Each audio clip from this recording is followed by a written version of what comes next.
तो उन्होंने इसको स्थगित कर दिया, रोक दिया, इसका कानूनी मरण कर दिया था पिछले 1-1.5 साल से। उसके बावजूद ये किया गया है।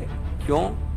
क्योंकि यही पहचान और चेहरा रहा है सरकार का 2014 के बाद। आंकड़े आपके समक्ष हैं। 2014 से 20 में लगभग 28 से 30% बढ़ोतरी हुई है इन केसेस में। उच्चतम न्यायालय के ये आपने वाक्य याद दिला दूं आपको, क्योंकि संस्थापिक स्मृति को वापस जगाना आवश्यक है। It will be appropriate not to continue the usage of the aforesaid provision of law by the governments. बल्कि इसको सुनकर असंवैधानिक करार करने की प्रक्रिया उस स्टेज तक पहुंच गई थी। जब असंवैधानिक करार करने की प्रक्रिया की स्टेज पहुंची थी तो कहा गया सरकार द्वारा कि अभी इसको नहीं सुनिए, हम इसको पुनर्विचार करते हैं। पुनर्विचार का आपने परिणाम देखा है। आगे कहा उच्चतम न्यायालय ने, we hope and expect that the state and central governments will restrain from registering any FIR, continuing any investigation or taking any coercive measures by invoking 124A while the aforesaid provision is under consideration. तो उन्होंने इसको स्थगित कर दिया, रोक दिया, इसका कानूनी मरण कर दिया था पिछले 1-1.5 साल से। उसके बावजूद ये किया गया है। क्यों? क्योंकि यही पहचान और चेहरा रहा है सरकार का 2014 के बाद। आंकड़े आपके समक्ष हैं। 2014 से 20 में लगभग 28 से 30% बढ़ोतरी हुई है इन केसेस में।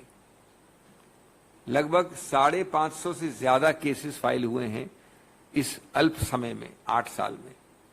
12 फाइल किए गए हैं पैंडेमिक के दौरान उन लोगों के बारे में जिन्होंने विरोध किया ऑक्सीजन की कमी, वेंटिलेटर्स इत्यादि के मुद्दों पे। 21 केस गए हैं पत्रकारों के विरुद्ध। उसमें कोविड के मुद्दे शामिल हैं, हाथरस गैंगरेप के हैं, नागरिकता के हैं इत्यादि। 27 केसेस हैं सिटीजनशिप एक्ट और रजिस्टर, नेशनल रजिस्टर के विषय में। हम जानते हैं कि करीब करीब उत्तर प्रदेश में 60% बेल याचिकाएं इस विषय में निरस्त होती हैं। 60%। कई दर्दनाक भयानक उदाहरण आए हैं। जनवरी 2021 में 3 सेडिशन केसेस फाइल किए गए कई लोगों के विरुद्ध में, सिर्फ बीजेपी शासित प्रदेशों में। शशि थरूर के विरुद्ध, राजदीप सरदेसाई के विरुद्ध, मृणाल पांडे के विरुद्ध, कौमी आवाज के जफर आगा के विरुद्ध, परेश नाथ कारवा मैगजीन के विरुद्ध, अनंत नाथ, विनोद जोज, बाद में विनोद दुआ के विरुद्ध, एल्गार परिषद। सिर्फ विरोध, गणतांत्रिक विरोध करने के लिए, सिर्फ अपनी आवाज उठा के किसी चीज की निंदा करने के लिए।